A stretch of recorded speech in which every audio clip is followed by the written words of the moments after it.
Baik, bismillahirrahmanirrahim. Assalamualaikum warahmatullahi wabarakatuh. Perkenalkan, nama saya Zahra dengan NIM 603121039. Baiklah, di sini saya akan mempresentasikan materi biokimia dengan judul lipid atau lemak.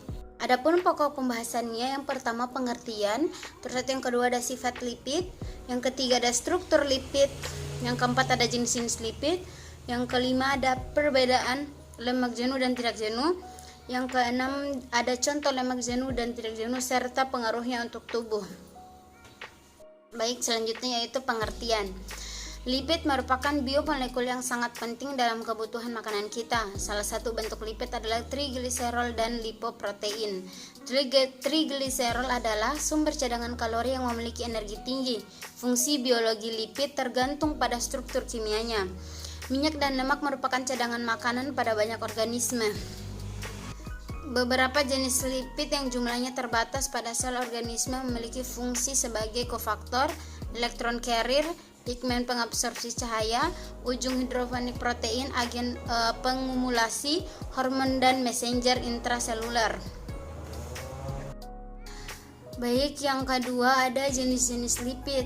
Adapun jenis-jenis lipid ini terbagi menjadi tiga. Yang pertama, lipid sederhana.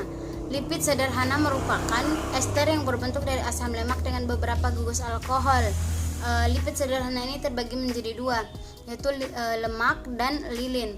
Lemak merupakan bentuk ester asam lemak dengan gliserol. Minyak merupakan bentuk cairan, bentuk cair dari lemak. Selanjutnya yang kedua ada lilin, bentuk ester asam lemak yang memiliki berat molekul besar dengan bentuk alkohol monohidrat. Yang kedua ada lipid kompleks. Lipid kompleks merupakan ester yang berbentuk dari asam lemak yang mengandung gugus lain yang terdiri dari gugus alkohol atau asam lemak. Adapun lipid kompleks ini terbagi menjadi tiga. Yang pertama ada fosfolipid. Pada fosfolipid yang mengandung residu asam fosfat. Molekul ini mengandung basa nitrogen dan substituen lainnya. Misalnya gliserofosfolipid memiliki gugus alkohol berupa gliserol dan sphingofosfolipid merupakan gugus alkohol berupa sphingosine. Terus itu yang kedua ada glikolipid atau glycopingolipid yang merupakan lipid yang mengandung asam lemak atau sphingosine dan karbohidrat. Selanjutnya ada C lipid kompleks lainnya, misalnya sulfolipid, aminopolipid dan lipoprotein. Yang ketiga itu ada lipid prekursor atau derivat. Contoh lipid yang dikategorikan dalam kategori ini adalah asam lemak, gliserol, asteroid, aldehid lemak, keton bodies, lipid yang terlarut pada vitamin dan hormon. Baik, selanjutnya itu adalah struktur lipid. Lipid dibedakan menjadi dua. Yang pertama, lipid sederhana adalah ester dari asam lemak dengan berbagai jenis alkohol. Lipid sederhana dibedakan menjadi lemak, minyak, dan lilin. Lemak adalah ester dari asam lemak dengan gliserol. Minyak merupakan bentuk liquid dari lemak. Sementara lilin adalah ester dari asam lemak dengan monoalkohol berbobot molekul yang tinggi. Struktur lipid yang kedua yaitu lipid kompleks. Berbeda dari lipid sederhana, yaitu selain dibentuk oleh ester dari asam lemak dan alkohol, lipid kompleks juga mengandung gugus molekul lain. Contohnya adalah fosfolipid. Selain mengandung asam lemak dan alkohol, di dalamnya mengandung residu asam fosfat. Selanjutnya yaitu sifat-sifat lipid. Sifat yang dimiliki lipid diantaranya adalah sebagai berikut. Pertama, hidrolisis dari lipid akan menghasilkan asam lemak yang berperan pada metabolisme tumbuhan dan hewan. Yang bagian kedua, lipid tidak larut dalam air tetapi dapat larut dalam pelarut organik seperti benzena, ester aseton, kloroform, dan karbohidrat klorida. Selanjutnya, lipid mengandung unsur-unsur karbon, hidrogen, oksigen, dan beberapa jenis lipid juga memiliki kandungan nitrogen dan fosfor. Habis itu, lipid tidak mempunyai satuan yang berulang, tidak seperti karbohidrat ataupun protein. Selanjutnya yaitu perbedaan lemak jenuh dan lemak tidak jenuh.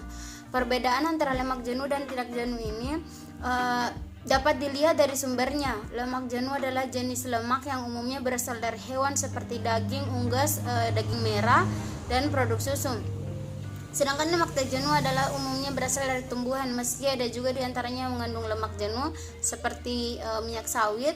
Lemak tidak jenuh lebih dikenal sebagai lemak baik. Lemak jenuh dikenal sebagai lemak jahat.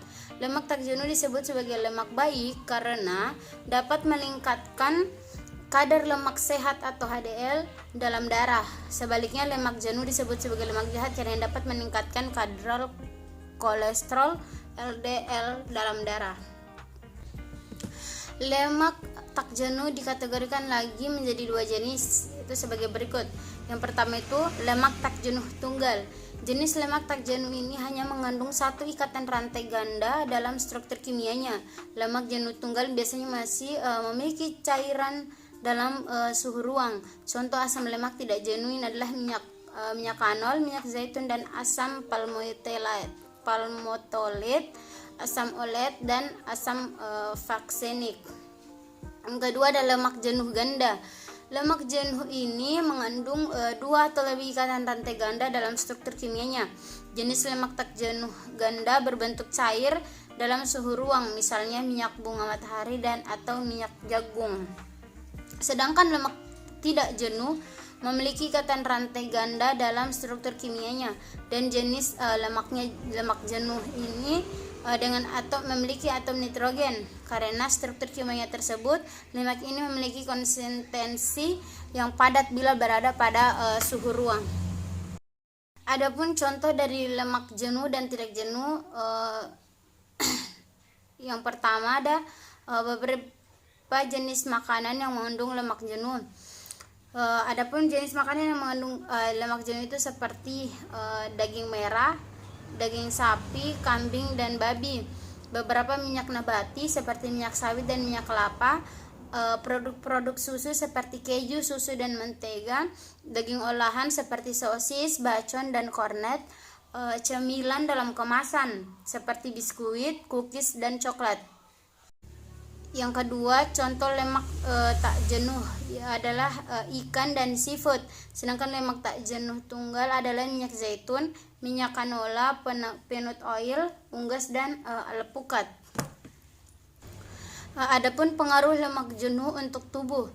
Lemak jenuh adalah jenis lemak yang sebaiknya dibatasi. Jika dikonsumsi berlebihan, jenis lemak yang satu ini bisa meningkatkan risiko gangguan kesehatan dan memicu kerusakan organ tubuh.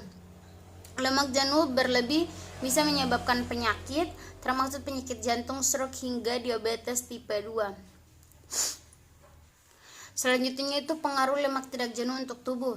Lemak tak jenuh dapat membantu meningkatkan kolesterol baik dan mengurangi kadar kolesterol jahat, dan membantu menjaga kesehatan jantung. Baik, itulah tadi hasil presentasi dari saya. Lebih dan kurangnya mohon dimaafkan.